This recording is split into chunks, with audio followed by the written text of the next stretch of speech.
$247,000 worth of income from a property portfolio, right? The value is $4.17 million. The debt is $2.75 million, which is a LVR, a loan to value ratio of 65%. This guy has $1.42 million of equity. The majority of his portfolio, 9 properties were purchased within 8 weeks. This guy is absolutely unreal. I think anyone can learn a lot from Clint Harris. This is the recent guest we just had on, and you're about to watch. And you should watch, because as a property investor, you need to take pieces from different people's stories. We don't really often have as many investor stories as after this session. I feel like we really need to up our game of, because everyone can learn from this guy. He just made it happen. Now, don't get me wrong. This has not been smooth sailings for this guy. He had a piece of land that he purchased. He was going to go do the developing side of things. Boom, hit with easements, hit with fire zones, hit with all of this stuff, hit with more issues on his other purchase, and another issue and another issue. He has had stumbling block after stumbling block, but he didn't give up. He kept making action and taking action. So you, as any type of investor, no matter where you are, I'm even going to be taking, I took a whole heap from this. I am action. This guy has told me, you know what, Joe, just go for it. Make it happen, because we don't have very long on this earth. And if you want to take action, you should be doing the things that you want to be doing, no matter what that is. If it's in the property sphere, continue watching on, because you're going to learn something today. Hey everyone, my name is Joe Tucker, and together with Jeff Miles, we created Oz Property Invested, Australia's largest property investment Facebook group. We got 70,000 members, the largest in Australia, because what do? We interview top property experts, and Clint Harris is a real estate agent who is one such expert that we got on. And this isn't about his real estate agency. We barely even touch on that. It's about how is he going about purchasing 9 properties in 8 weeks. And this was recent. This wasn't, 10 years ago, and he hasn't built this portfolio over that period of time. No, he has been purchasing 2022. He had his PPOR before that. This is an unreal session. You can learn something. Let's dive in.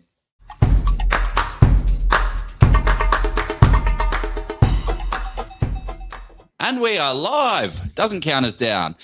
This is Oz Property Investors, where we have the big names and we have the big fun.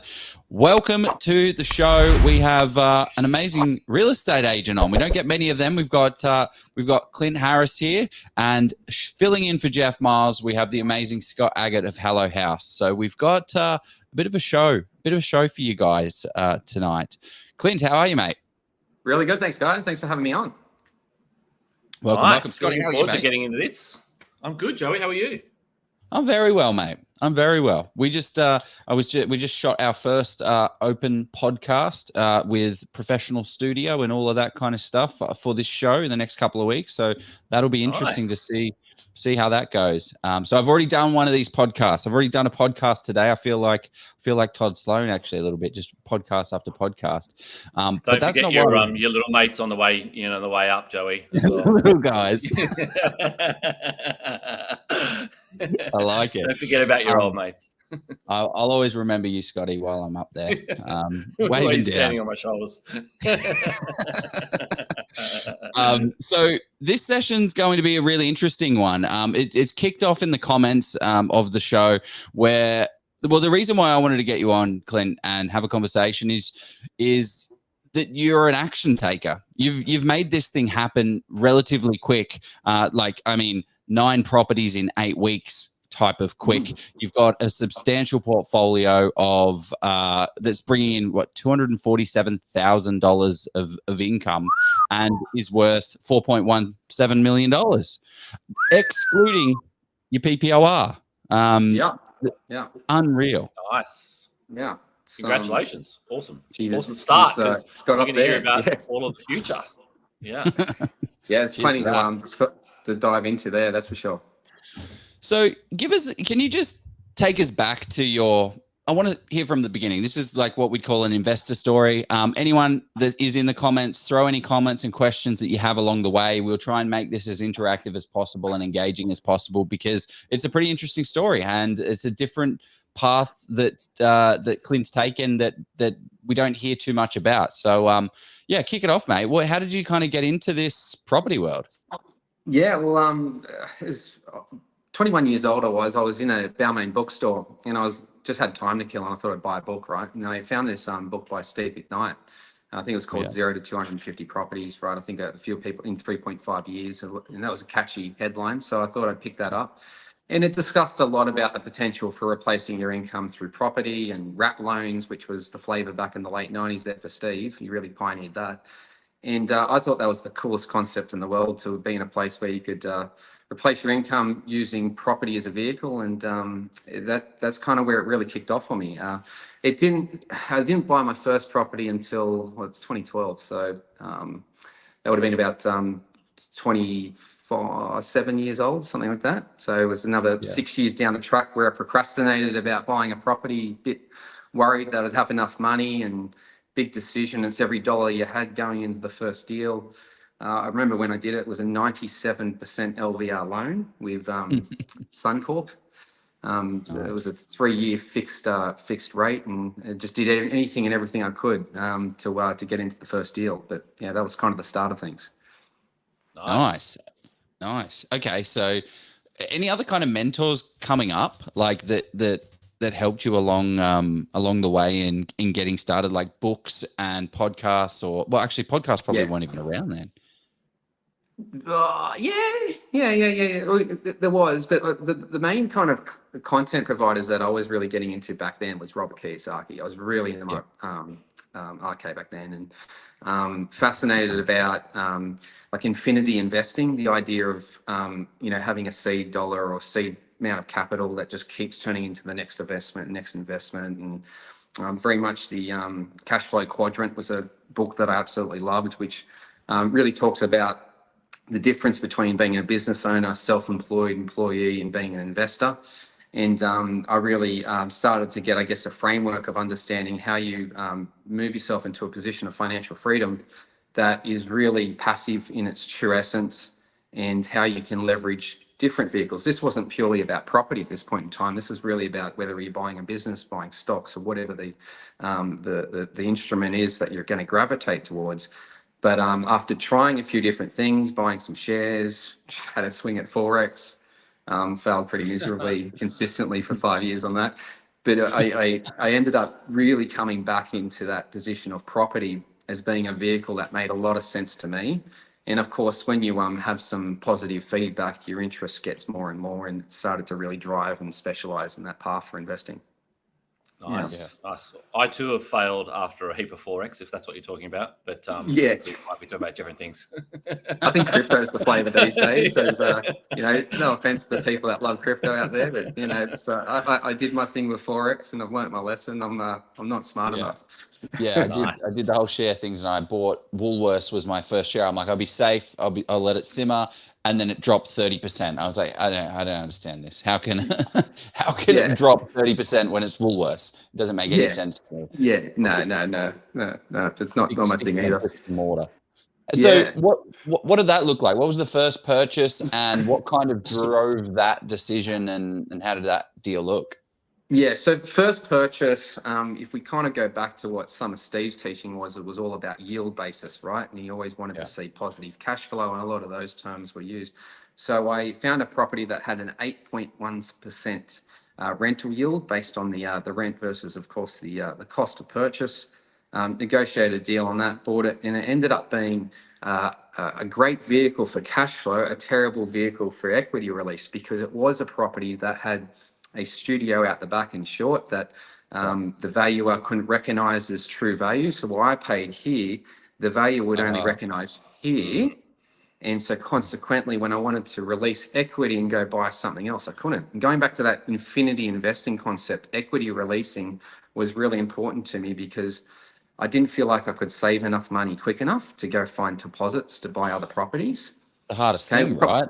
Probably common thing for everyone, right? Yeah, everyone struggles with that. Like, it's that first cab off the rank is $80,000 to $100,000 that you need to have as cash. It's going to take how many years again to resave up that money to go again?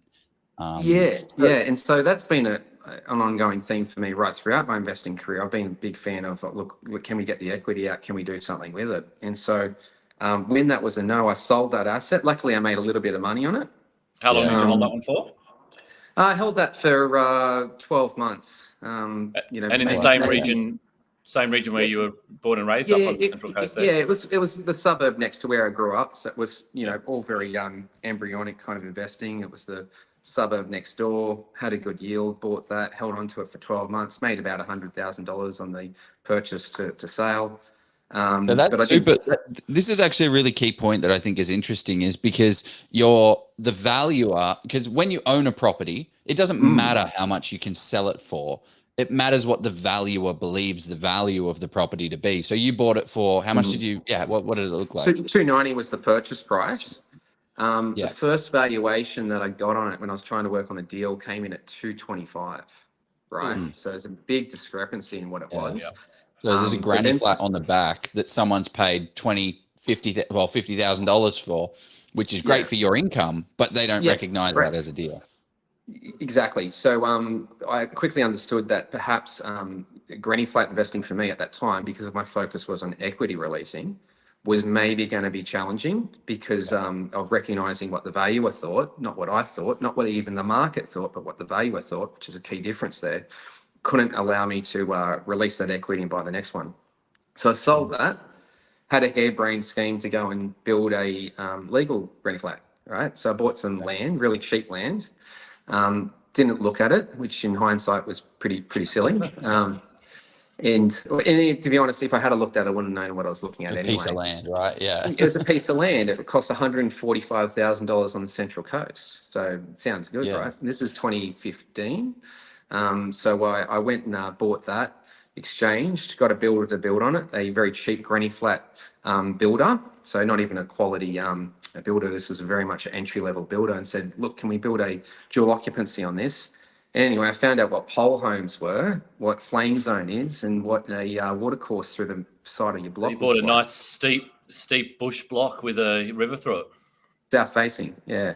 So there's solar issues and everything else that you could actually identify that's an issue within the DCP. So that really educational, right? Yeah. But probably not the course I was trying to. At least you learned from it. Yeah. So that happened. But once again, I got fortunate. I sold that about 12 months later after that failed, as trying to get a plan out of the ground, and made a little bit of money, maybe 30 grand or something like that.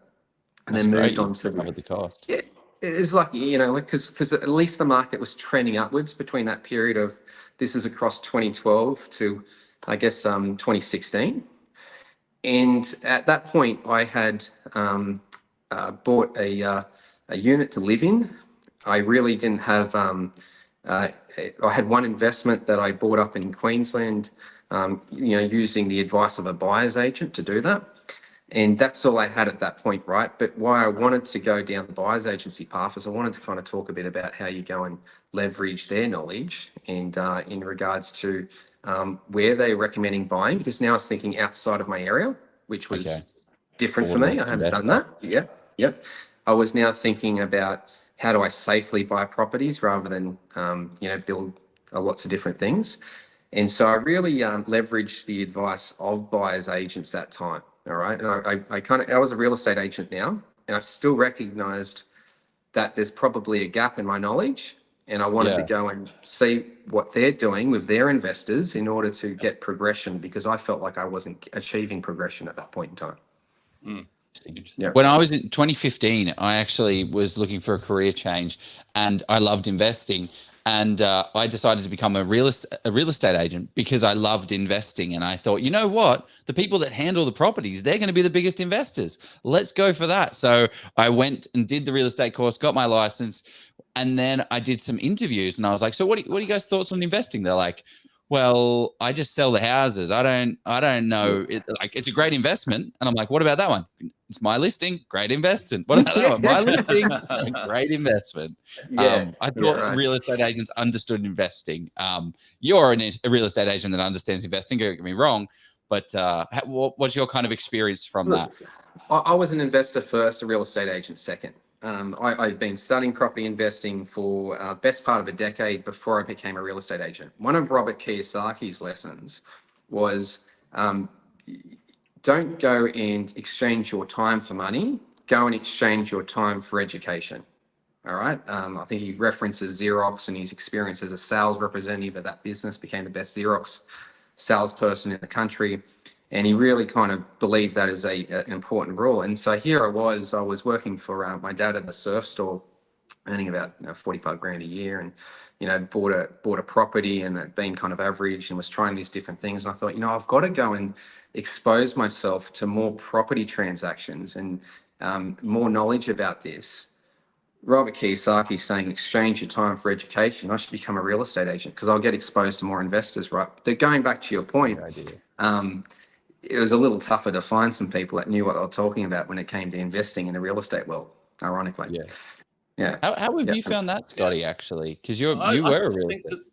I think the same thing, really. I think it wasn't a topic of conversation very much amongst my estate agent friends, and still isn't to this day. Most of them aren't big property investors, except where they are trading locally. So a lot of my friends are in the industry have bought lots of property around where they are, and they typically just buy or pick the eyes out of the market in terms of buying an opportunity they believe is below market value. But I don't think there's much vision from the majority of people that I've spoken to in the industry or known for a long time about hotspotting data, buying for cash flow, buying in regional locations with, based on infrastructure investment or population changes or whatever it is that might drive your investment making decisions. So, it is a really interesting quandary that you'd think that everyone in the industry would be really hooked on it. But I think it's just like a lot of other industries, it's just it's a cashing check thing for a lot of people, isn't it? It's just another sales job. And some people enjoy meeting the people, and some people enjoy looking at the architecture and doing those things, but it doesn't necessarily equate to actually a mindset of building wealth through property. Yeah, great. Absolutely. There's not a lot of the investors are meeting back in 2015. We're looking at superannuation plays, and they're looking at pretty poor yields. Back then, it was pretty easy to get a 5% yield, but they were pretty happy in the Central Coast where I was. They were happy with 4% and things like that. And it just didn't make sense to me that they were buying these properties that really had no future development opportunity. They had no good yield. The depreciation was, at 5 years, so the best depreciation was over. So it just didn't fit into any logical investment strategy that I could surmise.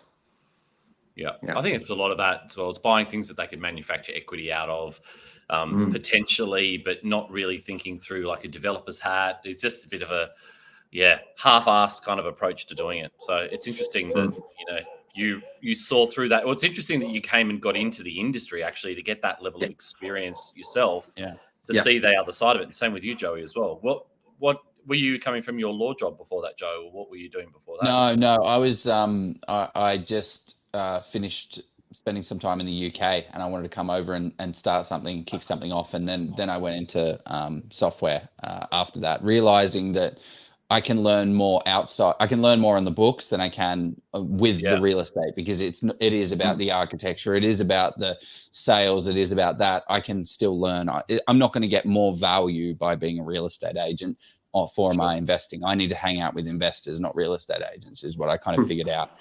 And also actually, the biggest point actually was I wanted to invest, and you get a very small salary, and then a very small salary and then commission. So it just means that you have to earn that for a long period of time before you can actually start borrowing to buy property. I wanted to buy property straight away. Hit with the commission side of it because it's not guaranteed. Well, I think there's some interesting things in terms of coming across to the real estate sector in terms of working in that. And you can get right into the weeds about asset selection. You can get really into the weeds about understanding the value prop of different properties, the analysis of, where the value sits and how it's attractive, how you manufacture equity, what's going to have the widest appeal for resale. There's a lot of really good things that you can learn from being on the estate agent side, I think, and a lot to do with aspects and floor plans. And, we'll talk about your strategy. And then, I guess what an alternative would be. And I think that when you've been in the estate agent seat for long enough, you see different people doing different things. It might not be in the same network of people that you work with, but you get to watch, as you said, Clint, before, like other investors that are doing things. And that's really interesting as well to see how other people go after that journey as well. There's lots of different ways to win. So I'm interested in your story for that reason as well. You go. Yeah, I was going to say. So you've had a couple of rubbish experiences with property. To be honest, you had some real rubbish Exactly what I was about to say. experiences. Like you bought a piece of land, you had some granny flats on it. That easement's Yeah. right through the middle of it. Like this is a hell experience. But you haven't given up. Like you haven't stopped and said, you know what, I'm going back to my 4X because that's done well. It's like you just kept hammering away and finding a way that kind of worked for you. What we have to do is just go into our sponsored thing with, I think it's Scotty Agnett's coming up this time actually. Oh, nice. But then I want to unpack how we quickly How we this is my fireworks display going off. That was great. 9 properties in 8 weeks. Let's do it. There's nothing worse than going into a situation unprepared, especially when that situation is purchasing one of the most expensive assets of your life against a trained property expert in the form of a real estate agent. It's a scary thought, but it is a skill that can be taught. Do you want to learn how to become fully prepared when buying a property so you can get out there, buy your dream home or investment property without the fear of actually messing it up? Scott Agate, the founder and expert property negotiator at Hello House, has been helping people buy their properties by stepping in and negotiating with the agents and saving his clients tens of thousands and in some cases hundreds of thousands of dollars. Scott has now decided to share all that he's learned over the past 28 years in real estate so you can go out there and do the exact same thing on how to find a property, analyze that property, negotiate on that property, and transact on it to get the best results. He's created the Get Buyer Ready course, which is a step-by-step guide on how you too can become an expert property negotiator. It's the easy way of how you can avoid all of these agent games and get the best purchase price on that dream home or your investment property. The course is in short bites for busy people with no fluff at all. Just all the information you need to get buyer ready and secure that next property with confidence at the best price.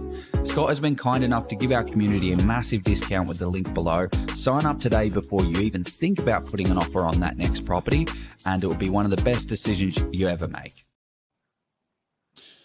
There you go. There's your intro to Scott Agate. I need to update that ad. I've saved over $1 million now in a negotiation. You said hundreds of thousands. Yeah, in one go. That was a good one. Yeah. Jesus. Yeah. Okay. Sorry. Well, I had to update my profile picture too, mate. So it's all good. Yeah, exactly. I've got one question for you though, based on what we were just talking about though. So I think Joe, you made an interesting point in terms of you had a couple of false starts in terms of your investment journey early on. And some would say that's a great learning curve. You get kicked in the nuts a couple of times early. You didn't take a haircut at all in terms of you got out of those properties with your money back and lesson learnt and you move on. Mm-hmm. My question to you both though, having been through this process a lot though, is when I deal with a lot of new customers that haven't bought before, I feel like it's a badge of honor for them to go it alone. They feel like they've got to go through this journey of missing out. And I'm trying to educate people to say, you that's the wrong way to look at this. Like you're playing with a huge amount of money. You may not be as lucky as Clint in terms of the market was rising and you bought possibly below market value because you were clever on the way in and you might have bought an asset that was still desirable, even though it didn't fit with your, kind of overall strategy. Sure. Yeah, I think people need to kind of seek out that advice and start on the right foot because I think there's too many people that believe they can go it alone to begin with and really get set up with the wrong foundation property that sets them on the path of, averageness. That's not a word, but... Yeah, property is one of those ones where everyone's got opinion, right? And I find it's an issue because a lot of people own one. I guess you're at a barbecue and Uncle Bob wants to share his opinion and Dad and Mum want to share their opinion and all of a sudden you've I guess people feel pretty empowered to go it alone and with all these opinions. I put it this way, from my perspective, I had purchased 3 properties. I'd been a real estate agent for the best part of a year and decided then to go get a buyer's agent. So if that's an idea for you, I had a lot of experience before I decided to get a buyer's agent. I still felt that there was a huge gap there. And to be honest, guys, I was absolutely right. There was a big gap. I saw how they analyze deals. I saw how they explore far more markets than I were. And quite often, buyer's agents are better investors than real estate agents. I think that's a common theme from what I've seen. Or maybe I just meet a lot of buyer's agents that are investors. That's what I've noticed. And so you're getting all this IP especially if you're getting a buyer's agent that specializes with investors. Okay, and I think that for me was attractive to hear what the strategies and ideas and the way we analyze deals, because that was education I didn't feel like I could get in a book. And essentially I paid a buyer's agent, you know, whatever it was back then, 10, 12, $15,000, whatever the rate was, to go find me a deal, analyze the deal, show me why it's a good deal. And that at worst, that was an education course. Yeah. That's getting a fee for education. I mean, my answer to that question is absolutely. You can go out and do this yourself. That's why we created those property investors. Jeff Miles and I, we got together and we're like, man, we can do this property investing thing. And then we, got educated and started to go down that path. But then I was a very busy person. I was a busy professional. I'm more busier now, to be honest. But I was a busy professional that had a full-time job. And I realized that if I put a part-time effort into anything, I'm going to get a part-time result. And my job as an investor is an allocation of capital and an allocation of time and an allocation of resources. I didn't have the time to go out there and do it. So I went with a buyer's agent for my first purchase. But I know people in the show have heard this a lot, but I went with the rubbish one. I went with the guy with all the Facebook ads and the slick car and the cool Ferraris and the suit and tie and all of that stuff. And I ended up with a dud property. But it was like, I can't do this full time. I'd love to. I know I can. I've done the education. I've got myself to that point, but I don't have the time to fully invest into the market, meet the agents, build the relationships. Actually, Clint, you're going to have some conversation around that as well, because I don't think you've purchased these 9 properties in 8 weeks, and I don't think you've seen one of them. So I haven't seen many. I own 2 properties I've seen out of the 14. One's my home. I was going to say, hopefully one of those is home. I had an opinion on that, by the way, or more importantly, my wife did. But the other one I bought because it was local, and so I saw that. But the other one I haven't seen. I don't want to see them, to be honest, because my opinion means very little. And that's my opinion on it. My opinion means very little when it comes to investing, because ultimately it's my property manager that's got to do the heavy lifting. Does she like it? Will she rent it out well? Will she find a tenant well? I'm not going to be physically on the ground selling this to prospective tenants. She or he will be. So I found a property manager that I trusted to go do the inspection for me when the pest and building guy came through. She trusted the pest and building guy. And so we've got 2 pretty tough critics. And one thing I know from being a real estate agent is that salespeople think everything's good, right? But your property manager is pretty honest around what it's going to be and what it's not going to be.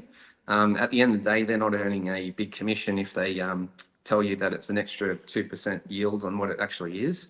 The pest and building guy is going to crawl everything. So that's standard. So between those 2 opinions, they're pretty hypercritical, I'd say. And so if they checked out and it's stacked, coupled with the numbers and the research I could do about financing and location of the investment, the style of the investment, then I was all green lights.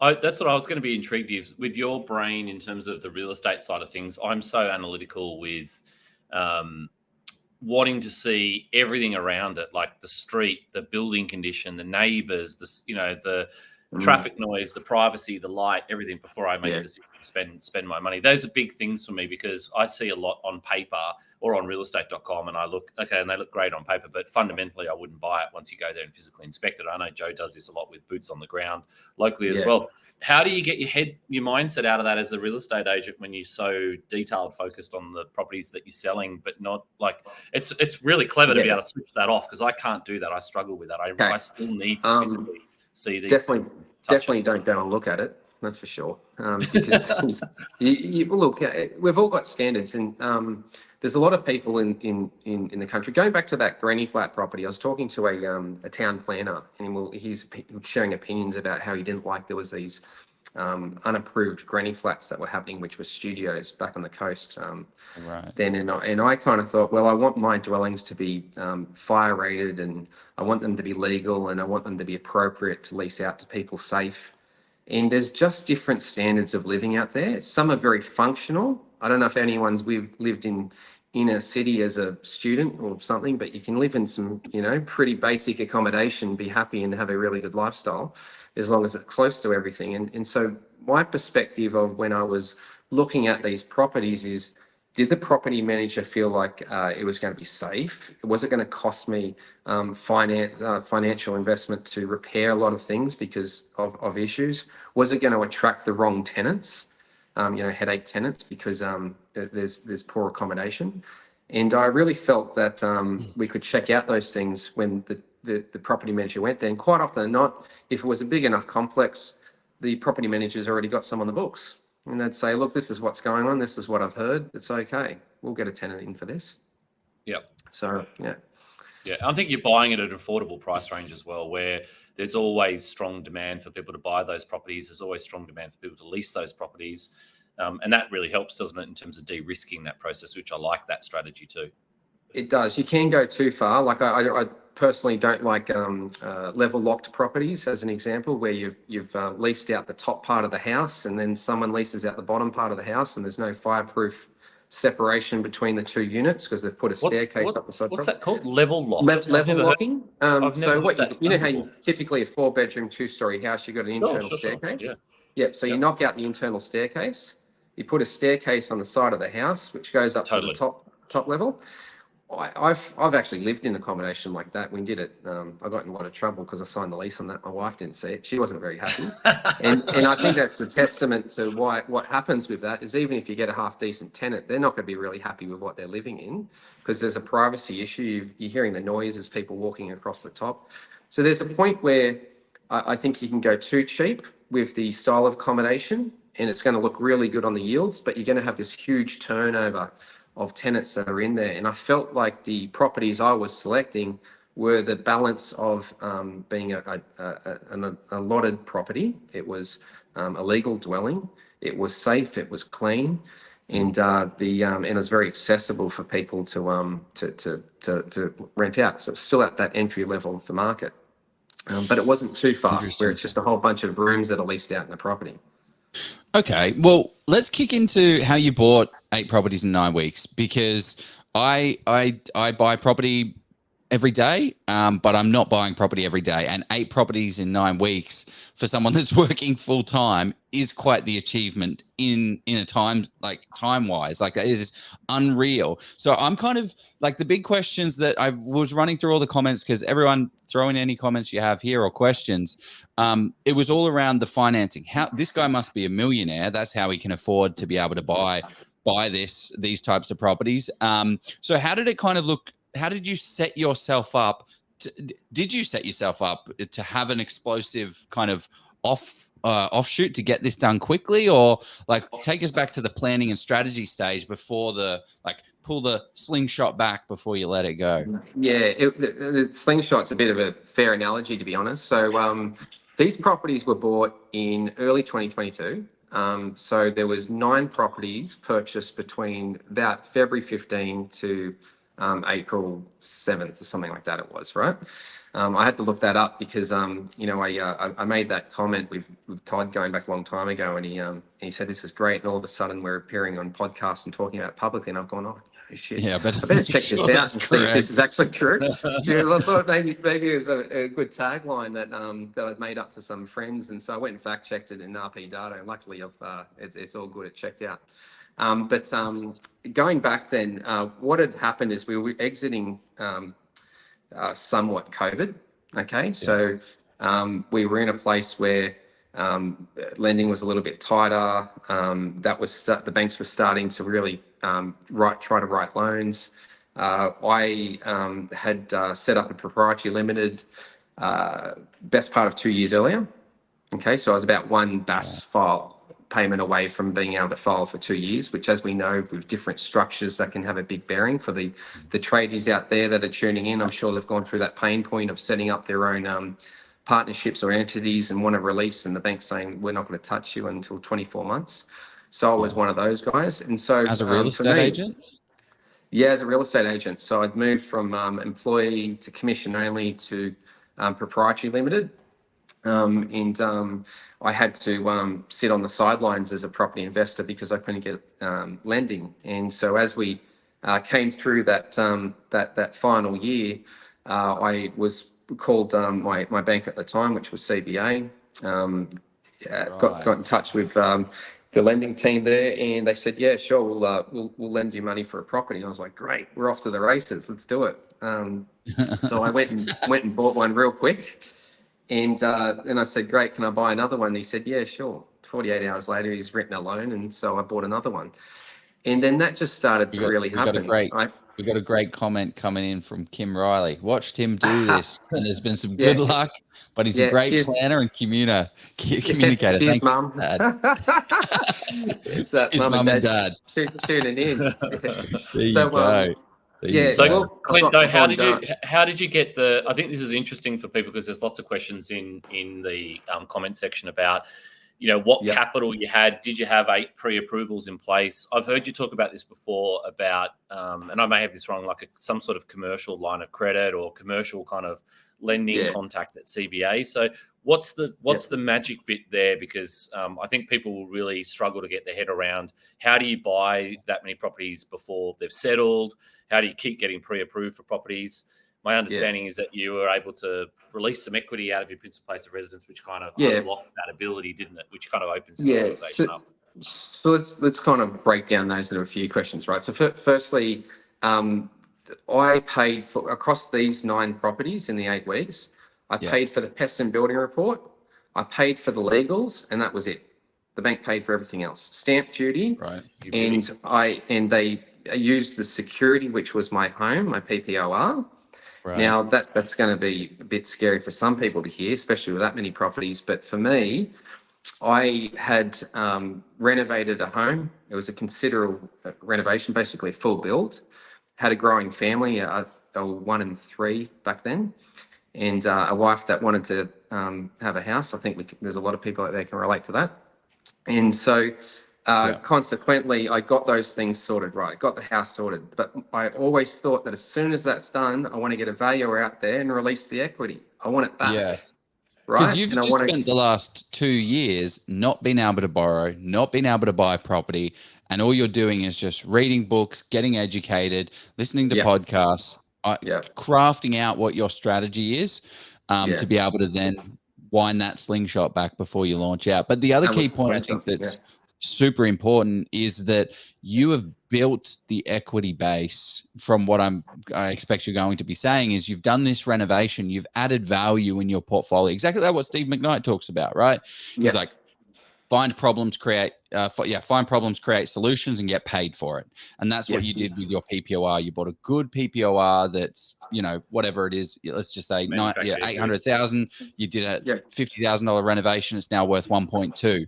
Whatever the numbers were, you've got a chunk of equity. I wish you would have been happy with a $50,000 renovation, but yeah, that'd be good, huh? That'd be good. And you didn't tell me you didn't call the same dickhead valuer that downvalued your granny flat, did you? When you were trying to get the max value? Luckily not. But no, it's funny. The bank actually looked in RP data and did desktop vals anyway, and so they didn't even look at they didn't send a value out in the original thing. So they did send a valuer out, I think, halfway through those purchases, because they wanted to get a little bit of extra margin in the security, which was the home.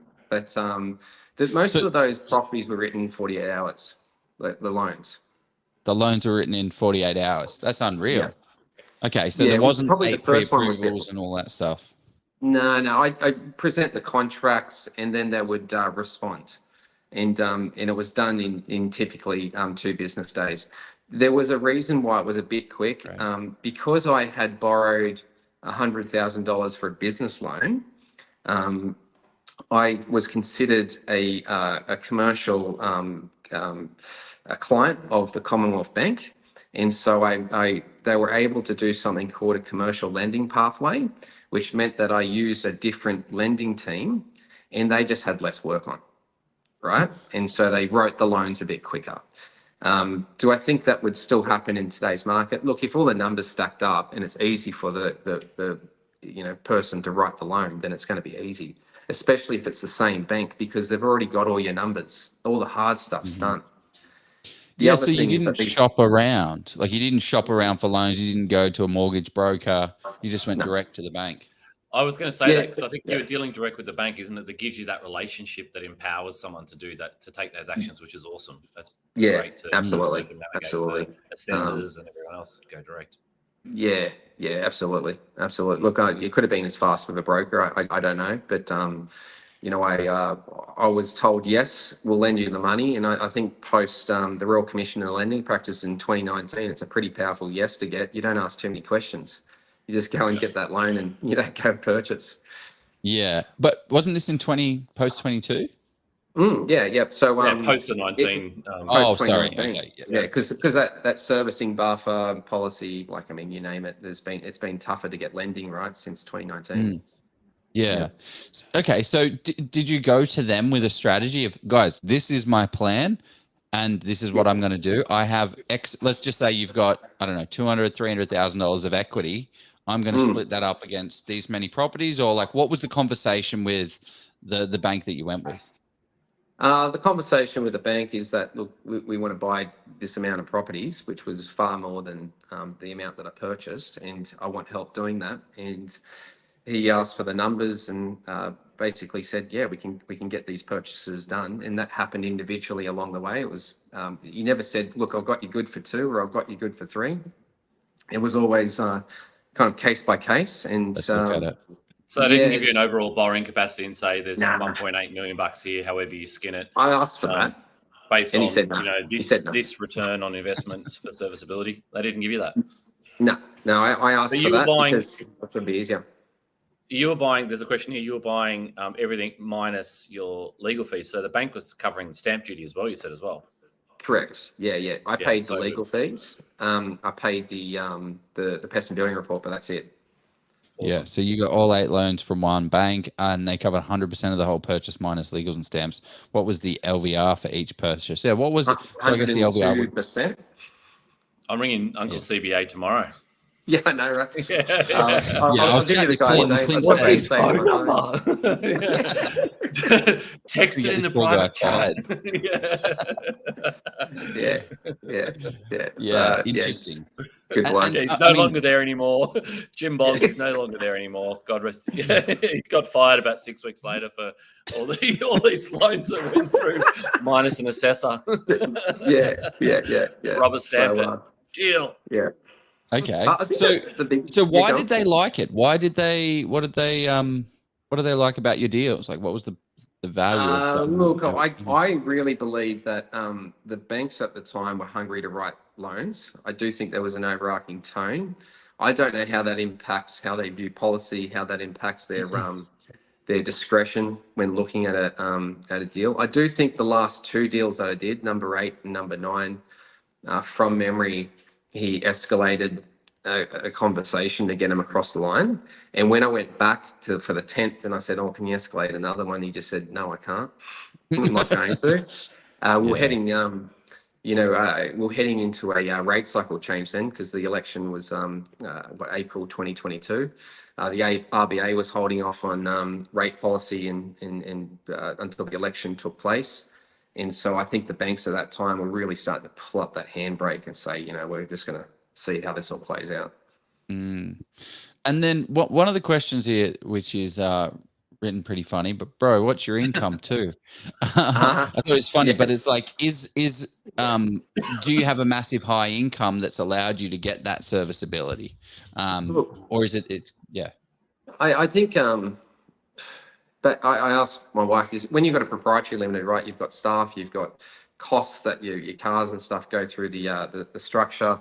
My wife and I have a collective income of approximately $180,000, which we pay ourselves out of the proprietary limited. But how they viewed the servicing was the net income of the business, the actual income that you have as directors or stakeholders. And then they looked at that and said, okay, well, we can lend you X amount. I asked Liz, who's also my wife, my bookkeeper today, I said, well, how much were we actually earning back then? And it's kind of like, well, it's tough to calculate because of all these different numbers. And that's not to be vague about that. It's just to say that probably somewhere between 300,000 and 400,000, including the profits of the company. So it's kind of going lending almost off your net commission. Yeah, because Which they might be weren't looking at 70% your of the personal income. revenue that your gross commission that you bring into the real estate agency as your business unit. So they're lending off that rather than your 180,000 net income that your wife and you were taking home. Yeah, exactly. They were kind of looking at So the net headline of the number is profit company. substantial. Yeah, Yeah, substantially bigger. they really didn't care about the amount that you're getting as an individual or your income. I was talking to a broker around yesterday, and I said, look, I want to go get a couple more loans written. Let's do this. I told him how much that we're paying ourselves. He says, oh, let's get that up. And I'm looking, that's honestly not how they look at it. They're looking at your company and how much your company's earning, and then they'll somehow lend to you as a director based off that. Because you can ultimately, as the director, and you have the profits in the company, if shit goes down, you can send that money to yourself anyway. So they count that as, and you'll be able to increase your income. So, but also, you know, that's it's a lot of. I mean, that is a substantial amount of income to be earning. So this, I mean, would you be able to do this as a normal PAYG person? Maybe would be challenging, unless you're earning a substantial income. Look, some would say it's easier because the servicing's easier to actually look at. Depends on whether it's commission, depends on whether it's, let's say it's PAYG and you're paying a lot of tax on that, then it's actually going to be easier because the income in the eyes of the bank is looked differently. If you're commission-only agent, I think they, policies vary, but it's either 80% or 70%. Yep. I think Macquarie Bank back then were 80% and CBA were about 70%. So they're not even looking at your whole income because it could vary. With a proprietary limited, it's a little bit better. If they're going to look at the income of a proprietary limited, they will look at it as if it's is the same as a PAYG. I don't think they really were smashing you for being an owner of a business back then. It's definitely owning a business. Definitely is a much easier space to get lending once you've gone past that 2 years. But 2 years is a very long time. It's a very long time. So okay, well, let's chat through your, I guess, the acquisition phase. I'm interested. What was your like due diligence process? So just because I don't think we've made it very clear, you purchased 8 property. I've said this many times, 9 properties in 8 weeks, and they're all units or townhouses, or and their value. Where's their kind of value landing? What does that kind of look like? Yeah, sure. So back then, when I was looking at a deal, it's probably a good idea to go back to property number 3 because that was the embryonic property that created the blueprint of what happened next. I went purchased a property. It was 2021, I'm pretty sure. The borders were up in Queensland. You couldn't get across the border and check out properties. So I thought it was a really good idea to buy an investment property because all those wealthy Sydney-siders couldn't get up there and buy something, right? And I was happy to see something unseen. So what I did is I had a look at a few properties, and there was one there that was renting out for $180 per week in a purchase price of $145,000. So when I ran the numbers, it was pretty much cash flow neutral by the time you factored in strata fees and everything. My view on a purchase, and will continue to be in the future, is not so much of the cash flow right now. It's not so much of even the upside of potential capital growth. My concept on it is how are we going to manage the debt? All right. So I've got, what is it, $2.5 million in debt right now? Like it starts to get scary the bigger it gets up. So how are we going to actually manage that? And there was enough cash flow to break neutral on that. So it just made sense. Let's buy it. Let's move forward. That was successful. We had a little bit of capital growth, but more importantly, the debt was managed. I didn't need to contribute to it. The renter paid the loan, both principal and interest in that case. So that was easy. It was a property that's on a spreadsheet that you can just forget about. The next, so when I were fast tracked to 2022, all I wanted to do is replicate that. I really wanted to get into a position where I could replicate that at scale and have lots of properties where I didn't really have to worry about it. Got enough rent coming in to pay for the debt. And that's the big thing that I was sensitive about, is how would the debt be managed now, in the future, and ongoing. And so the thing that I really, really looked at was not so much the upside of growth for the Southeast Corridor of Queensland, where I was buying a lot of these properties, because they were between Beenleigh, Mount Warren Park, south of Logan there, like Waterford West. So they were along the train line there between the Gold Coast and Brisbane. And the big thing that I was looking at is not their upside to growth, because that's a guess. I think that's speculating. But how long could I hold these properties confidently so that when we do see a market cycle happen, well, it just happened. And it happened on the time of the market cycle, not me guessing it, but I was comfortable waiting for that based on the level of rental income versus the level of debt cost. And that was really the thinking. There's lots of questions in the chat about talking about cash flow, and there's one there at the bottom there, how you manage that right now as well. I think there's a question there about which entity, which you can probably address pretty quickly, because I think that's your family trust that you bought it in, right? That in terms of what you're operating. No, because these were the first properties, and land tax was obviously going to have a better threshold under individuals. I put half the properties in my wife's name, half the properties in my name. I think land tax is accumulated as a relationship anyway, so that's not a strategy to go and write down, guys. But the land taxes, but it was to take advantage of the land tax threshold where it's much smaller if you put it into a trust. The other side of it is that if you put a property into your name, and once it's unencumbered and the debt's paid down, you can have it as an income, right? And it doesn't have to come from a trust into your name. So the idea was, let's go buy a few properties each that can replace an income for us when we're 50, 60 or whatever it might be. And then everything else will go into a trust. And so that's the next stage. We're moving into that where the trust is set up, but we haven't purchased into that entity as of yet. Okay, cool. Yeah, interesting. So you've got 12 purchases outside of your 13 purchases outside of in your personal name. Yeah. Between my wife and I. Yeah, absolutely. Yeah, absolutely. Well, I think there's a question about cash flow. Yeah. But if you look at like your if you look at your like income, because you gave us the spreadsheet, so I guess I don't want to share that on the screen. It's got all the addresses and stuff like that. But it's super interesting. You've got $247,000 income if they're completely unencumbered, as it stands right now, minus the outgoings. That's $158,000 of cash flow. Like, is that enough? Like, is $150,000 of passive income enough for you? Like, what is the next kind of phase look like? Are we still growing and going? Like, if we're going to talk about goals long term, my thing is that about 40 properties is what I want to target to, and this isn't because it's enough or going to be fun or lots of income, not lots of income. It's because if we can, why not? Let's give it a nudge. And I think it really comes down to legacy play here, guys. It becomes something that's more than just yourself.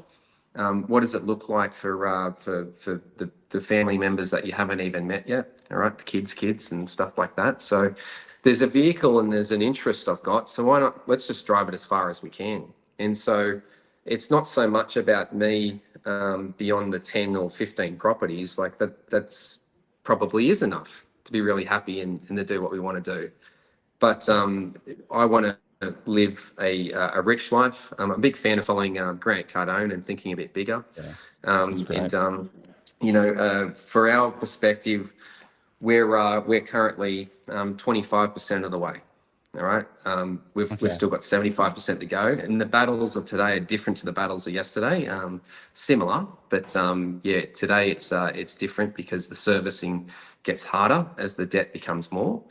But we're working through that as well.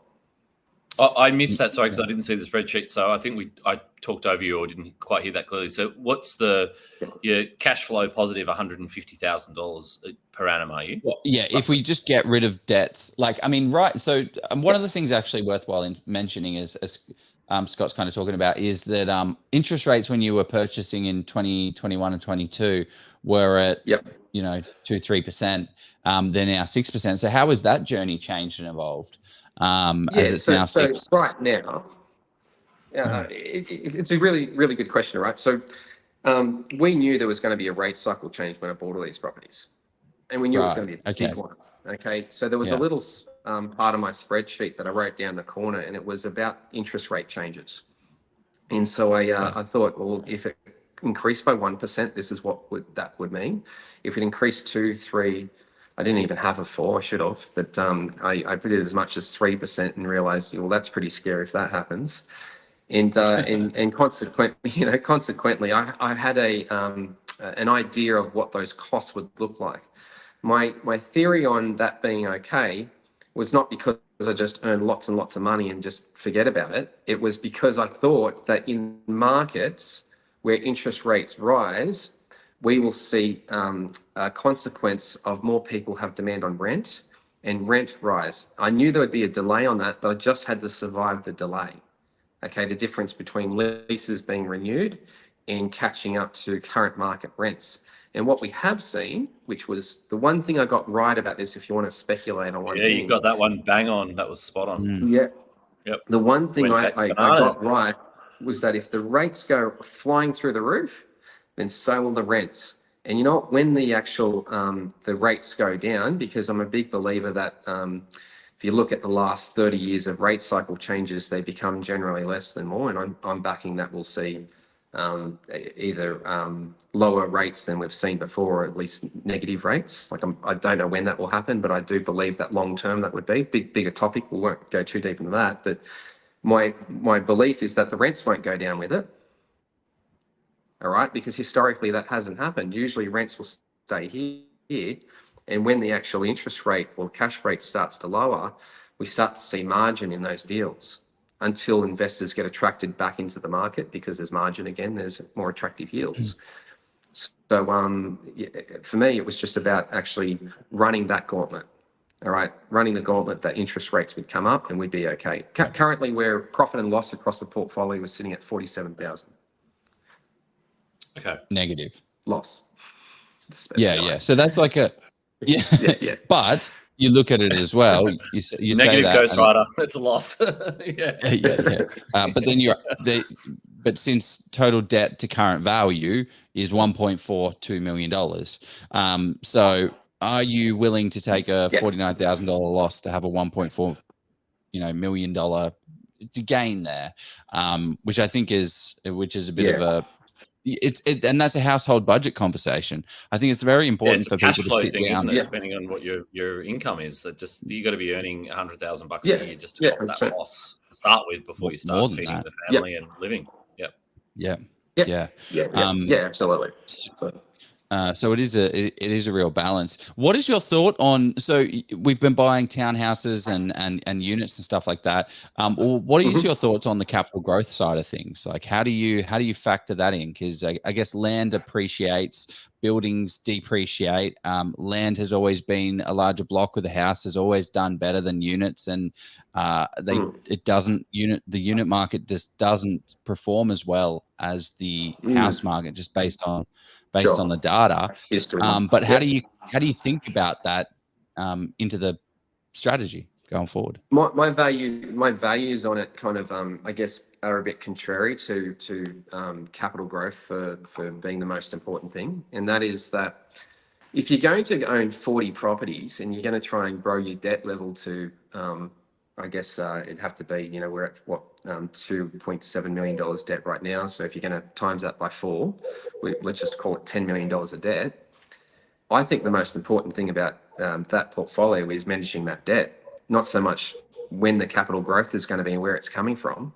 If you can't manage that debt, then it doesn't matter. You're not going to be able to hold on to the asset anyway. So capital growth is something that, you're right. If you own a beautiful block of land on a beach, it's going to outperform capital growth wise, over anything else over the next couple of decades. But if you can go manage the debt, then you're still going to benefit from huge amounts of capital growth. Like the unit market in Sydney is still going off. Time in the market, isn't it? It's going to do the heavy lifting for you. Time in the market. So I guess my biggest value has been the durability of debt ownership, putting my properties in a place where they will be exposed to capital increases because they're near major metro cities with diversified industry, such as Brisbane, Gold Coast. Of course, I like Sydney, but I haven't bought too much around Sydney. I only own one. And that's because I believe that just long term they will continue to grow. But as far as capital growth goes, I'm happy to sacrifice the 20% differential or whatever it might be. I haven't studied what the exact difference is between, let's say having $1,000 meter block with a house on it. But I would back in the horse that I can scale my portfolio way faster than someone that bought the waterfront with a small cottage on a large block. And that's Yeah, the I mean, horse. Yeah. I was going to say there's so many ways to skin a cat, right? Like there's lots of different Agreed. ways to win. I'm really intrigued by your story. I'm really interested in it genuinely because I think what you've done is different to what a lot of other people have done in the market, and it's awesome to see your success. So it's great to listen and to understand what you've done and where you've had those wins and things along the way. The natural kind of reaction in my head based on my own beliefs, I guess, and what I know, and we only know kind of what we know, and I'm not perfect at all, and always learning, and love debating this stuff with Joey and with people on the show and other people that are mentors and other people in the industry with lots of experience. My head goes to, if you are buying 9 properties, forget the 9 properties in 8 weeks bit. That's a great headline and that was fun, I'm sure, but that's not really the story. The story is just, awesome, in terms of what your belief system is and what you want to build long term, which is really what I'm buying into and which is cool. But in terms of the opposing view, I guess, or where my head is what could you have done instead? If you bought 9 properties for 200 grand, you spent 1.8 million bucks. If I look back in that same 2.5 year cycle that you bought those properties in Brisbane or Gold Coast, it's probably done 55% growth in the same time. That's one purchase for me. That's one loan. It's one property manager. It's one tenant. It's probably a long-term tenant that stays. It's a family. It's one kitchen, one water heater.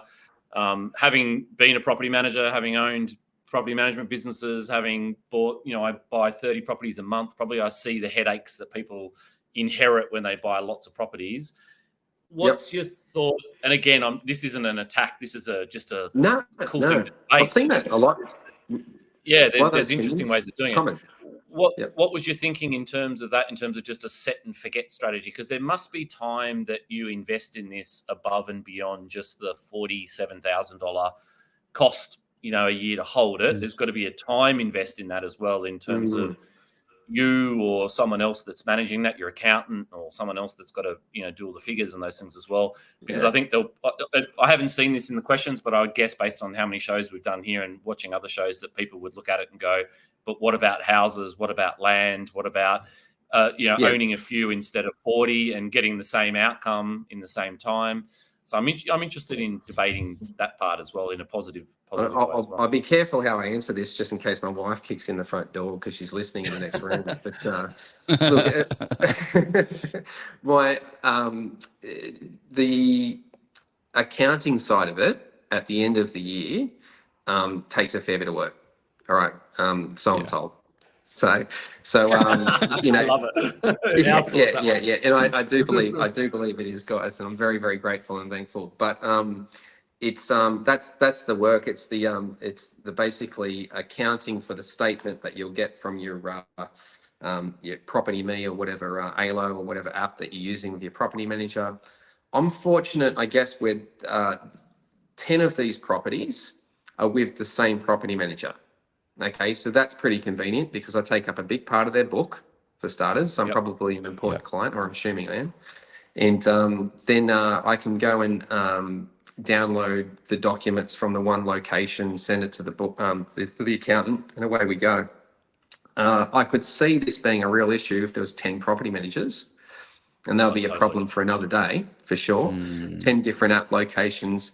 I think there's a bit of organisation that comes into the mixture of it all. I know where my numbers are, I know where my properties are, and then coupled with a lot of trust in my property manager. I really do trust my property. You've got to, like, if you're going to not have the headache, and I don't, there's no headaches for me when it comes to this portfolio. This portfolio is very passive. It's very easy for me to talk about, manage, and do. If there's a recommendation, I'll take it on. It's a quick one-line email back. Yes, go for it. Whatever you think. That's how I manage it. And what about I set like a limit. like a $500 limit. If it goes above, I think it's $300, then tell me. Yeah. If it's not, do it. Yeah, exactly. And Sorry, I think what you've were got you to be gonna pretty say, Scotty? forgiving. Yeah. And yeah, I was going to say, I guess the following, and I've kind of cut you off because I didn't give you a chance to kind of answer properly in terms of the that versus a single house or whatever it might have been, as an alternative, or a single, luxury apartment, or whatever the alternative might be through other people's investment eyes. The other question that would loom large for me in my brain, and again, this is just my brain, how I think about it, is diversification. There's definitely a lot of ease in doing it in one location. That gave you the ability to act with speed and to accumulate that phase really quickly in one location, which is a total bonus for sure. That allows you to deal with one property manager, which is a great bonus for the reasons that you just outlined. I think that's a really smart move there as well. But so many of the investors that we hear from are really keen on diversification because markets move. You could, for all intents and purposes, you could back Southeast Queensland as being the absolute winner, and it's a really poor performer over the next 15 years. And I don't think that's going to happen at all. I'm invested there heavily with my own, home and lifestyle as well. So I think that's a good spot for you invested. But yeah, theoretically, that could be an issue as well for some people. And these questions only come up because I watch what other people. I'm really interested in the journey that people go on and where they invest their money and the types of assets they buy, and then how that looks long-term down the track, because I've been doing this for 30 years and I see these people 10 years later or 15 years later. And I'll give you an example of this. Like I'm trying to help a client get out of a property in Gladstone today.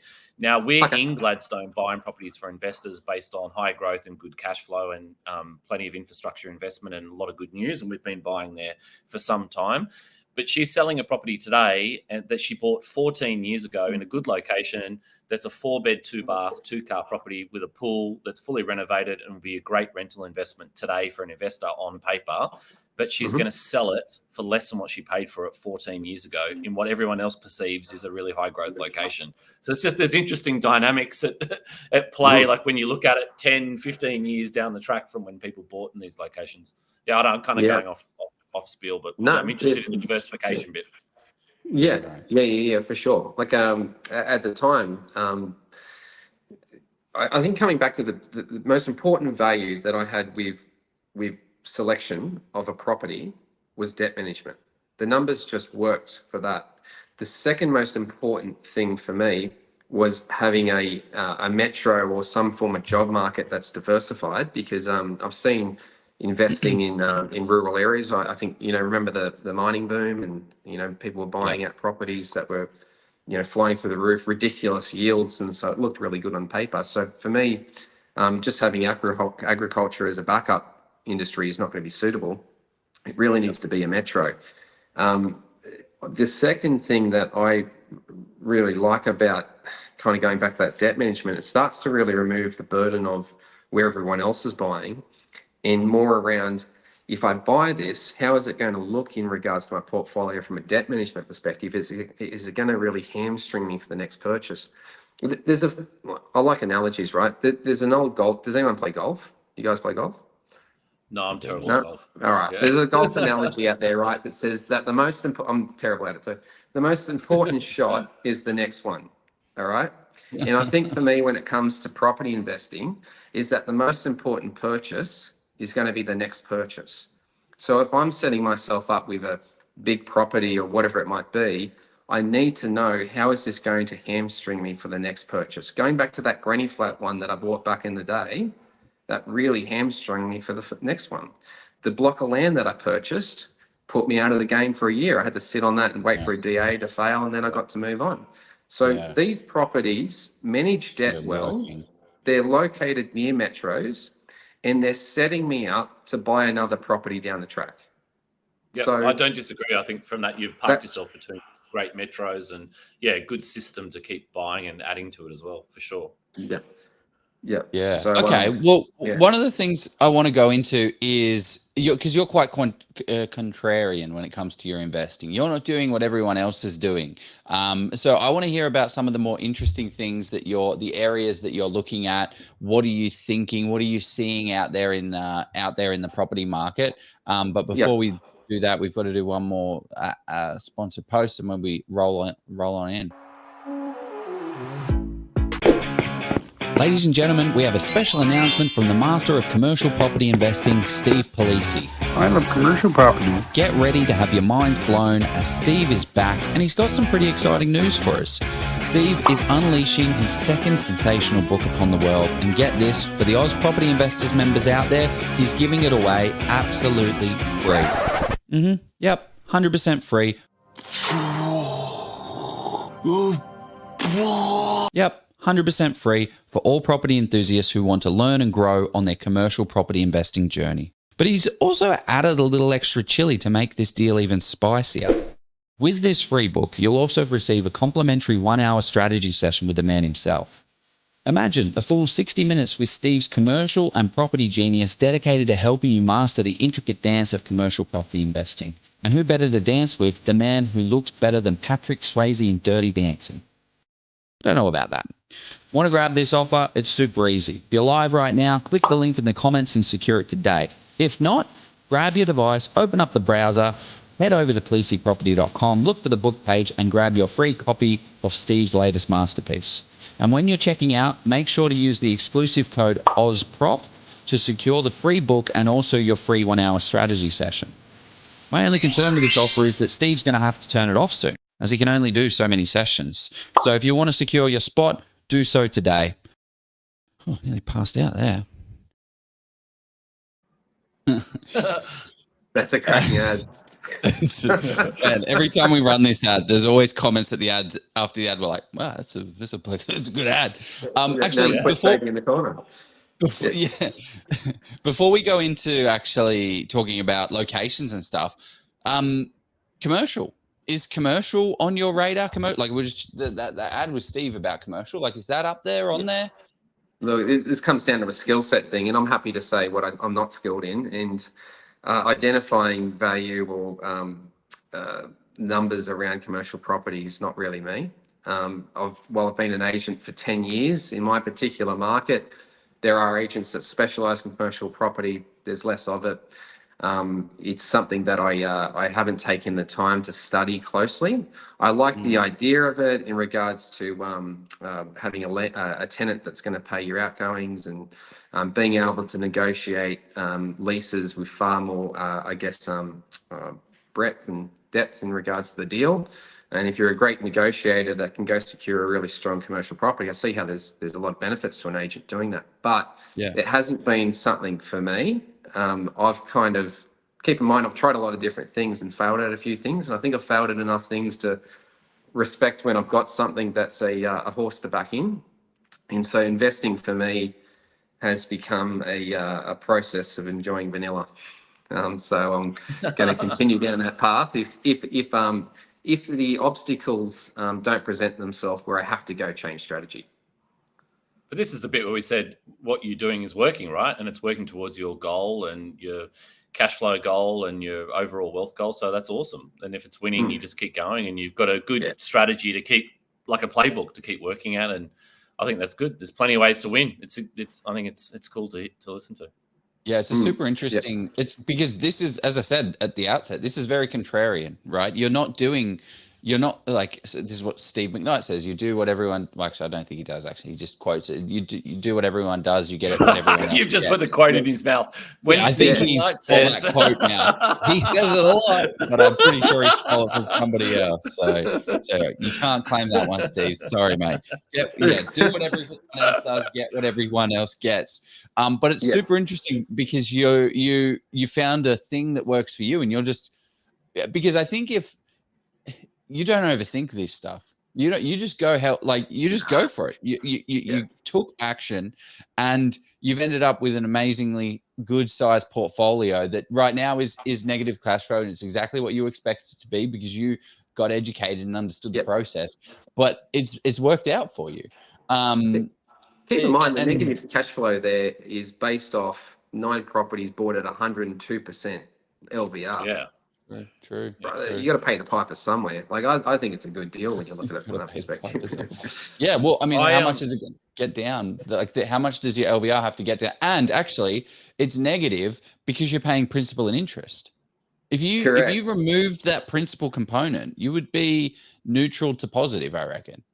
I don't know the exact I numbers on think it. it would be it'd be getting close.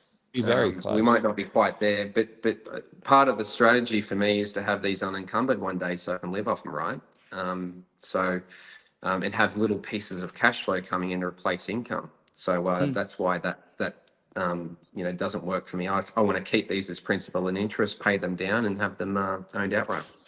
Well, I'm also very cautious of your time because you've been so generous and to spend this long just to help people learn a little bit about a different how you're doing things. So let's have a quick chat about how what are you seeing out there in the market? Where are you seeing value? What are you seeing value as? And then we'll jump into some of these questions. So if anyone does have any questions, speak now. Throw them in there, and we'll jump on them. I'd love to learn a little bit more as well, because I appreciate you're on the the coal face in terms of the industry as well, in terms of what's just happening in your market and generally in the agency and stuff. What the view is of what's going to happen in 2024, because I think lots of people out there be interested in that, and you're out there selling it and doing the hard yards with buyers and things day to day. Yeah, absolutely. And look, for the community, I'm an open book. If someone wants me to send them a copy of this PDF, I really happy to, if it adds value or helps somebody. Take the addresses out, like take the numbers out. Give the street name if you really want to, but just take the numbers out. Yeah, there's not much to hide there, So at the end of the day, if they're going to go look at them, I haven't seen them anyway.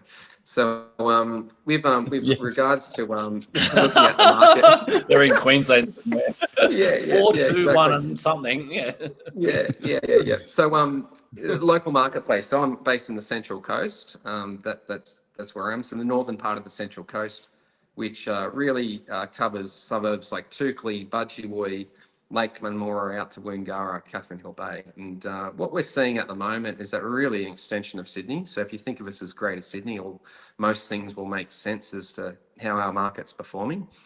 I think that Louis Christopher's got it pretty much nail on the head in his boom and bust report, where he's expecting that the most likely scenario this year is about -1% to +3% for the local markets here. And that's based off him analysing inflation data, the likelihood of RBA movements, population growth, unemployment figures, which are some of the bigger metrics that he looks at SQM Research. So he's the director of SQM Research, for who doesn't know. And I think that's pretty much what we're going to see this year. It's probably going to underperform alongside inflation. I see a balance on rent, nothing really flying through the roof in that, but we have seen some big increases of rent over the last 6 months in particular. So it's a marketplace that I think is a little sleepy for investors. I don't have a huge amount of investment inquiry outside of builders looking to develop. Keep in mind that there is still good population growth in the Greater Sydney marketplace. It's the doorstep to the country at the end of the day. And so I see a lot of builders still doing a fair amount of work around new suburbs like Cranbourne Bay, Woongarra, up around outer suburbs of Newcastle like Fletcher. There still seems to be any value there to buy. Any value there to buy house and land packages or develop yourself in those types of locations? Have you kind of looked at that option? Look, I think the margins are tight, and the people that I'm seeing successful with building and developing duplexes are builders themselves, where they've got the builder's margin and they're using that to leverage the deals. There are some wins there, but I think the people that have been successful because there was a market movement at the end of the day. I don't think it's been just from the hard, cold numbers where the last 6 months didn't see any growth. We did. We saw the best part of 5 to 10% growth once the rate cycle started to shift. I don't think we're going to just keep seeing that trajectory. We're about 5% off the previous peak that was seen at late 2021, early 2022 here on the Central Coast. So we're about 5% away from that peak. But the investors that purchased land to develop around middle of 2023 have seen some growth over the last 7 months. And so, they are having a win, but it's really come from some capital appreciation in the deal, not just from buying really well, developing at the fair numbers, and then carving out a sale. You know, I think at the moment it's a pretty tough old market if you're going to go and develop, but there's still some people that are getting a little bit of value out of it. Cool. I did some research today, and I was because I love going down this rabbit hole, probably like you, Clint, as well, like in terms of my estate Sounds agent like it. brain. Yeah, and I'm like, okay, cool, this is good. I like this story. I'm excited for tonight. Can I do this today? Like, if I wanted to go and like a deer in the headlights, can I go and replicate what Clint's done to some certain degree? And it looks like, obviously the prices have moved. Like, you bought really smartly, I think, for the reasons that you just said in terms of the post-COVID part of it and interest rates and the rest of that. So you've obviously got that benefit going forward. But I think there's still an opportunity there for people to go and kind of replicate this, because obviously what's changed significantly since you bought originally was people can still buy at those 6.5% yields now. It's just that you're getting 9.5%, based on what you bought it for and those returns. So I was really excited to see that people can probably still go out and replicate something similar to this if that's a model that they'd like to chase I think more likely in the mid threes. I think 300s is you're right. Brisbane, kind of that southeast Queensland market.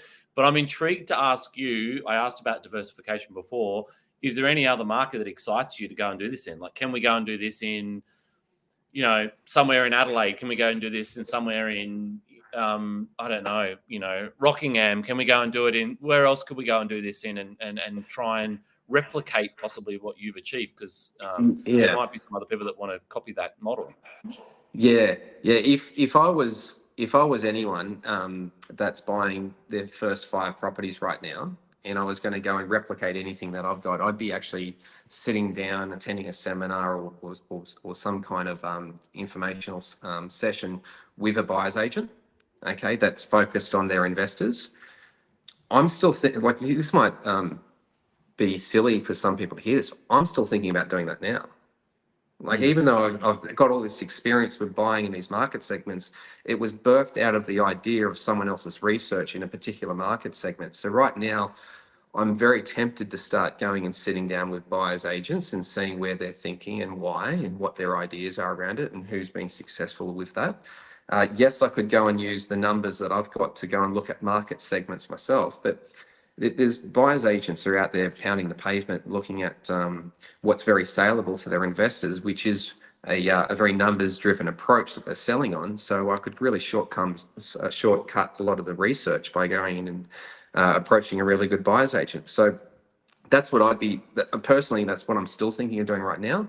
That's what I would do definitely if you're looking at buying your first 5 properties. If you want to go and do it yourself, great. But make sure that you're coming back to those principles of near a metro, something that's got upside to growth, because it's going to have an increasing population and increasing industry in the area. And then also make sure that the numbers are going to manage the debt appropriately. You don't want to put yourself in a position where you're negatively gearing or going to really struggle to repay the debt because you're not going to be able to buy. The bank's going to shut you off. Yeah. Nice. Yeah. And Joey, are you seeing any good spots like this to roll out that strategy now, where you'd go and do that same sort of approach in your data? And I mean, it's yeah. I don't. Your strategy is working. Sorry, I'm putting you on the spot. No. I mean, I'm just trying to say it in a nice way. Like, this strategy is not something that I would be employing for myself or for clients, to be honest, because it is a little bit. The most valuable thing that you got out of this was your PPOR. Your PPOR gave you the capital to be able to go into the real estate game that created this entire portfolio. That capital growth is what is most important. So typically we see people do it in 3 phases. They buy and build a portfolio, and they get enough capital and they have enough income, and then they transition that into great portfolios that they can, 3-4 portfolios before they tap out, and then they turn around on those portfolios, add value to them, increase the income. That's going to expand their portfolio out even more, and then eventually, exactly what Steve McKnight did, right? Steve McKnight went from 0 to 260. I want to hear the spiel that Steve said as well. What was the words that he said at the time? What was the quote? Yeah, And I you're don't know going to what. put more words in Yeah, his no, mouth. no. This is so we had Steve McKnight on the show. He's a great mentor of mine as well. He love all his stuff. But what he did is 0 to 200. He wrote the first book, 0 to 105 properties, and whatever it was, 0 to 260. But now he owns 4 properties, and he's fully incumbent on that. The whole point of residential real estate is to grow your capital base to then eventually transition into something that gives you that cash flow asset. So if you ask me, Scotty, what are you? I was planning to have this conversation off air, to be honest. I wanted to have your I didn't want to, but my view on what I kind of see is build the capital base. And have strong incomes, and then transition that capital base, sell down, and then put that into an asset that's going to give you that 100% lifestyle. agree. And it's like, agree. and yeah, there's how do we do? And it's the same with commercial. To be honest, I that's why we have Steve Polisi as a sponsor. It's because I don't understand commercial at all. It's a balance for you to get Joe, another opinion on that as well. Yeah. Yeah. So I don't know. I mean, that's kind of my thoughts. I think that this. But then you look at the numbers, you're like, well, you can't argue with it, right? You've got $250,000 of income coming in. It's worth $4.1 million. It's made you $1 million. And how has that happened? Because you took action and made it happen. Totally. That's why I love it, because there's different ways to skin it. There's different ways to win. And it's really exciting to see that there's lots of different versions, because Steve could come in on here and say, well, you should have just bought a $1.8 million commercial property and it would have been shitting cash from day one and it would be worth X amount of dollars today. And then the next person's going to come on and say, well, you should have bought 4 residential houses in 4 different locations across the country and you would have had exactly the same scenario, whatever. Everyone's got their own opinion, but it's awesome to see it done a different way. And I think it works. It works. It works for you. It works for your mindset. It works for your education around what lights you up as well. And what going back to that though, Joe, I really agree with you, because I believe in the monopoly game of let's buy 10 and convert it into something that's let's say a big commercial property. It's just that number for me has been 40. All right, well, let's get to 40, and then let's actually convert into something that is simple and that is easier. Originally, I was thinking that was a number of 10 for me. I just want to see if I can get it to 40. And then I want to talk about developments. I want to talk about commercial properties. I want to look about buying unit complexes and renovating and doing things. I just want to go and actually put it into a place where I've got the foundation portfolio that gives me a lot of confidence to go pull the trigger on much bigger ideas. And for me, that number has been 40, which is roughly $1 million of rental income that's coming in, and you're probably taking home about $700,000 worth of that. That then starts to talk about, well, what kind of commercial property can we buy then? What are we going to do with that? Yeah. Which is small compared to Steve. Exactly. Why is it not 240? Why is it not 240? Yeah, come on, guys. It's easy.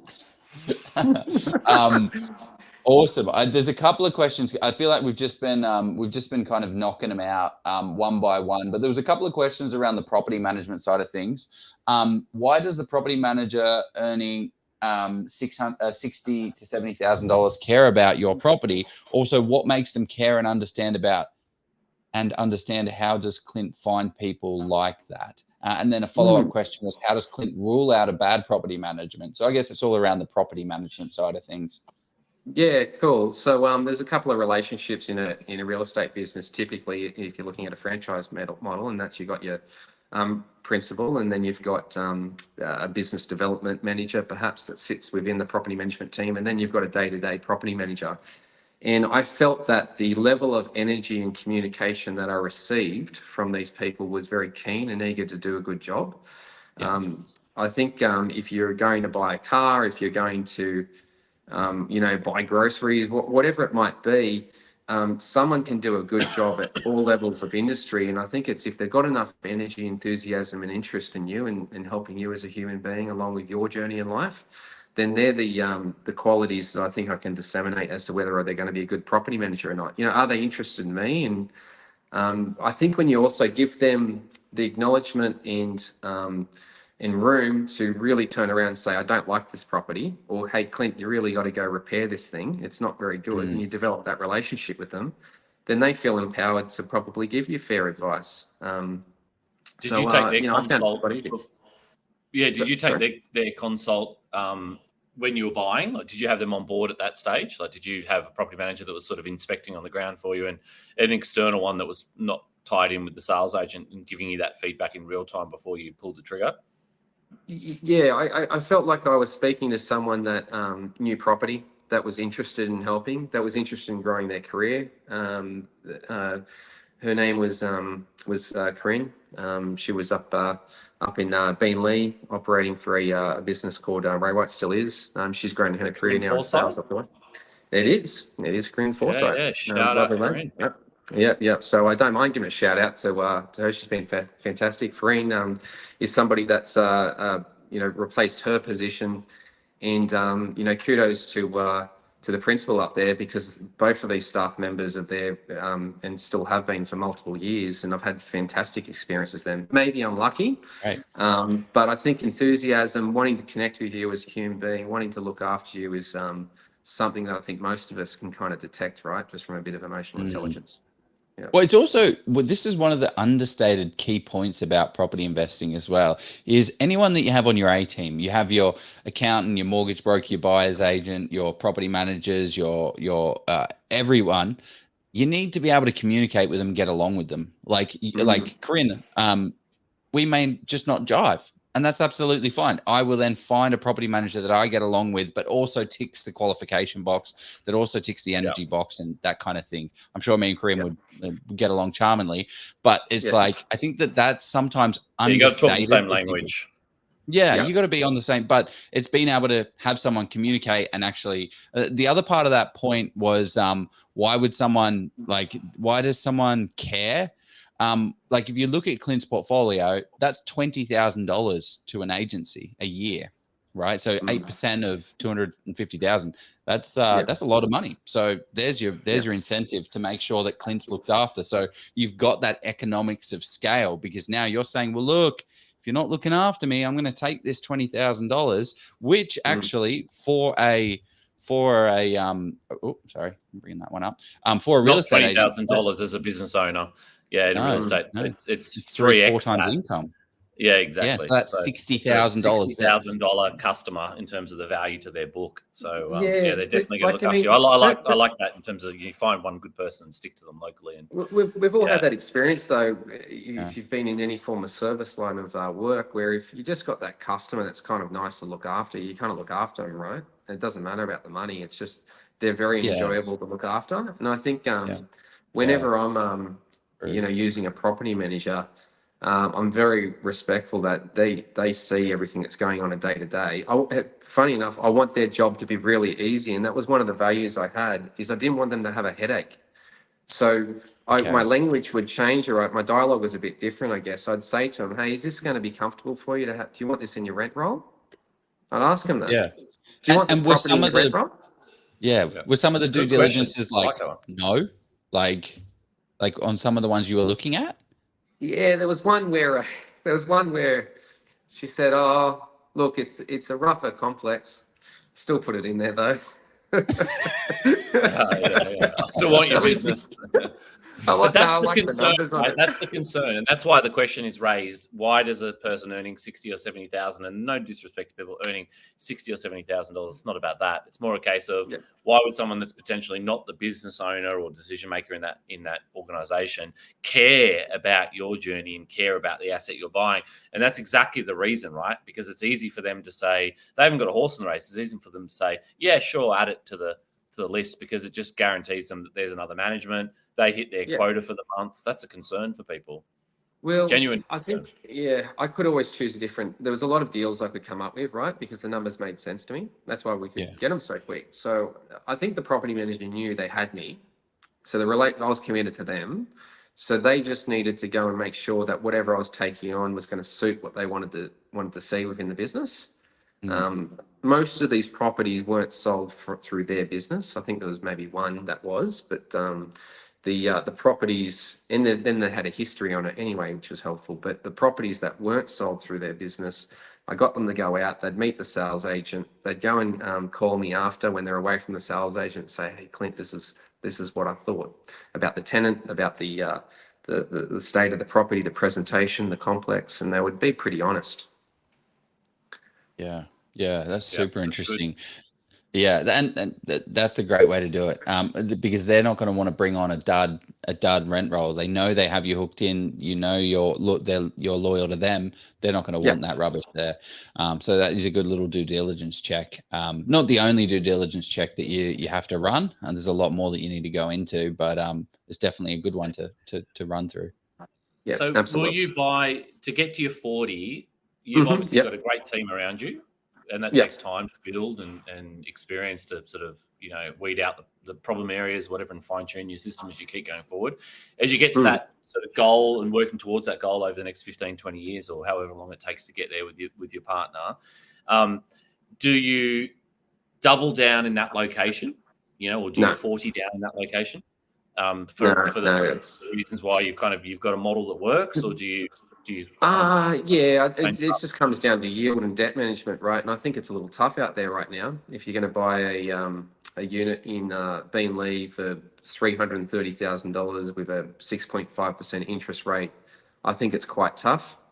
So at the moment, there's a fair bit of investor interest in Perth and in the southeast corridor of Queensland. I would be very tempted, if I was starting to just run the numbers by myself, is to start with Perth, but I would probably start to look at either outer areas of Perth or start to look at other metros that I feel are going to benefit from increased population growth over the next couple of decades. And one of the things with buying these properties, guys, I'm not buying it for now. I'm trying to forecast what's the rent going to be in 5 years relative to purchase price right now? What's the actual capital growth going to be, which is really second to the rent to me? Because keep in mind, capital growth's great, equity's great, but I'm looking for income replacement. You can't spend the capital down at McDonald's if that's where you're going to go. You've got, shout out to Macca's. They're actually a great sponsor of ours. It's just been working with Macca's for ages trying to close that deal. You're welcome. You're welcome to sponsored content. No, you can't spend the capital. So for me, I'm very, very analytical about the rent and the population growth, because I know that there's going to be support for increased demand for property, and rent will continue to grow and outperform inflation. And that for me is a big one when I'm looking at, if I'm going to buy a property, how's it going to benefit me 10 to 15 years from now? How quickly is it going to pay off the debt inside that 25-year loan? And how that's going to impact my ability to enjoy a lifestyle from that property down the track. So where that's going to be, I don't know right now. Yep.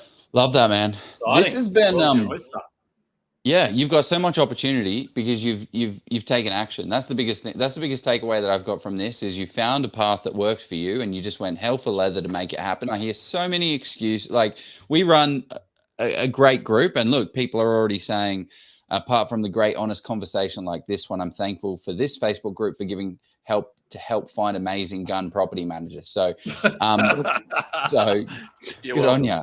But I appreciate and that's one of the key takeaways that I've gotten from this conversation here, the honest conversation.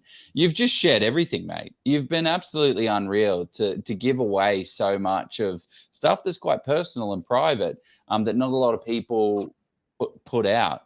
So thank you for that. Yeah, welcome. Yeah, and congrats for doing a cool thing. Thanks, you've gone on a great journey, and you've got a massive road ahead of like exciting times as well. So congrats to you and your wife on doing something really fun, and and sharing it with us. It was engaging in the story. Appreciate it. Thank you. Thanks for having me. For sure. One area that's super interesting is the Central Coast. There's a lot of areas, between Newcastle and Sydney. There are some areas. How can people learn more about you, Clint, if they are in those areas and thinking of capitalizing and selling their property? Or how can people learn more about you and get more Clint in their life?